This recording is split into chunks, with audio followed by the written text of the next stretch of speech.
Bonjour à tous, aujourd'hui nous sommes le 16 novembre 2023.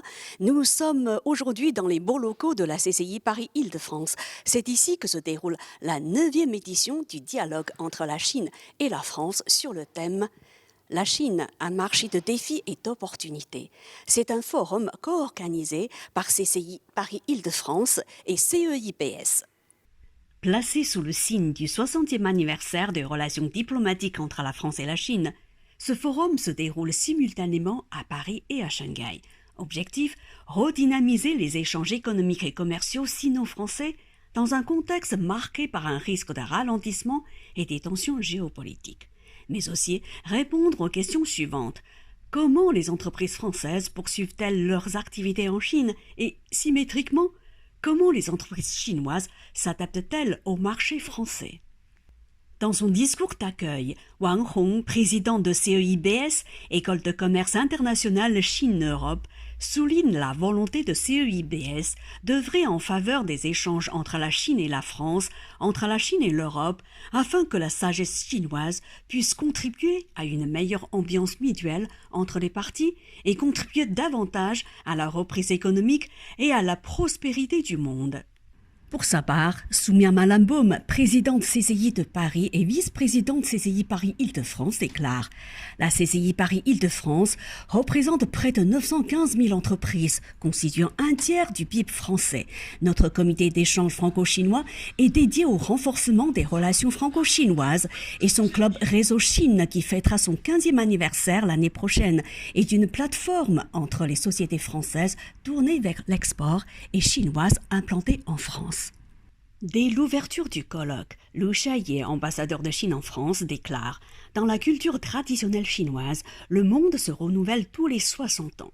Dans cette logique, les relations sino-françaises se situent aujourd'hui sur un nouveau point de départ historique. La Chine et la France devraient rester fidèles à l'engagement initial pris lors de l'établissement de leurs relations diplomatiques, à savoir indépendance, compréhension mutuelle, clairvoyance, bénéfices mutuels et gagnant-gagnant, renforcer la confiance politique mutuelle, coopérer davantage plutôt que de se découpler.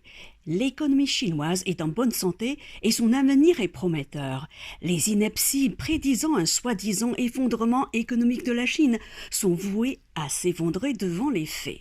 Par vidéo interposée, Bertrand Lortolari, ambassadeur de France en Chine, met l'accent sur 3 sujets qui vont constituer autant d'axes structurants de la relation économique franco-chinoise dans la période qui s'ouvre. D'abord, les entreprises françaises sont et restent très engagées sur le marché chinois, avec 2000 entreprises présentes, employant plus de 300 000 personnes et 140 exposants présents au 6e Salon international d'import-export de Shanghai.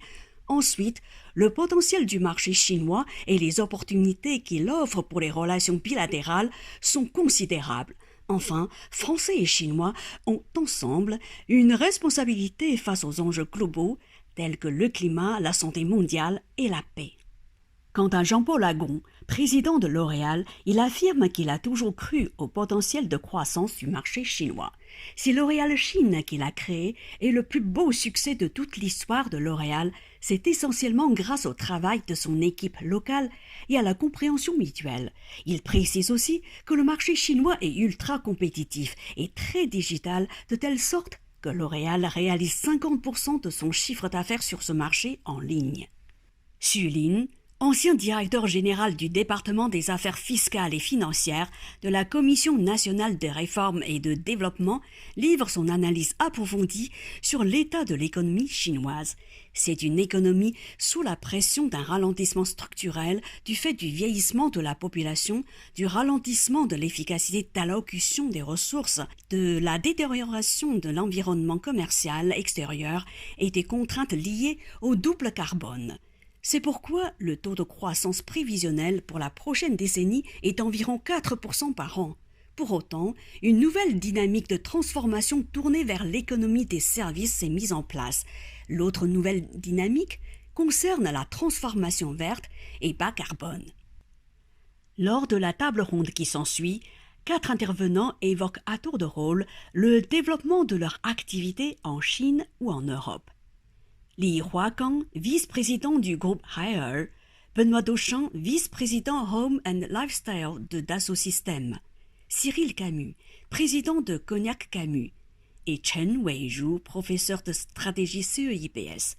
Tous affirment que l'avenir et le potentiel de croissance de leurs activités se trouvent dans la digitalisation.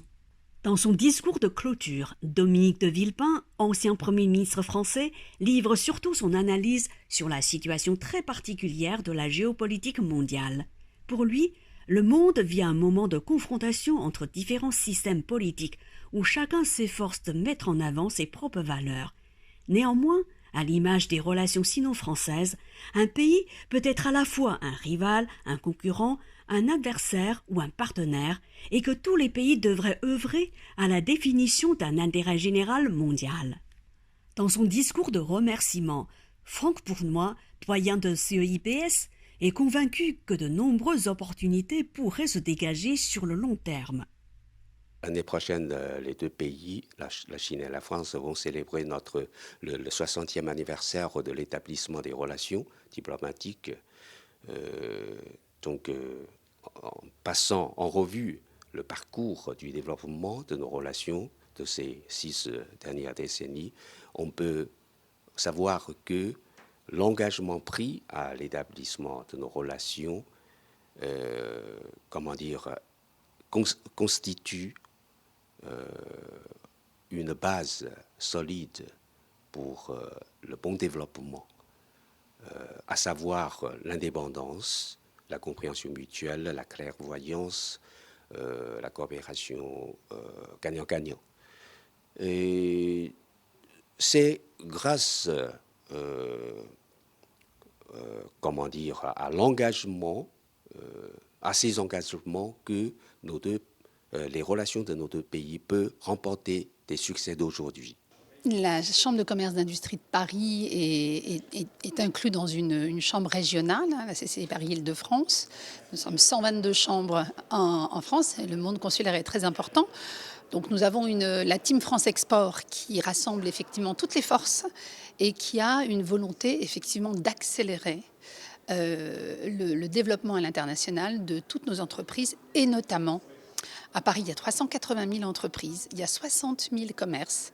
Et vraiment, notre volonté, en tous les cas, en ce qui me concerne, c'est vraiment de faire savoir qu'il existe des paradigmes de croissance, des développements à l'international, partout dans le monde. Et nous les aiderons, et c'est ce que nous allons faire, essayer de lever tous les freins qui empêchent aujourd'hui les plus petits, parce qu'on ne parle pas des très grandes qui elles y sont déjà, mais vraiment d'avoir une approche plus inclusive de l'économie et de les aider à se développer à l'international.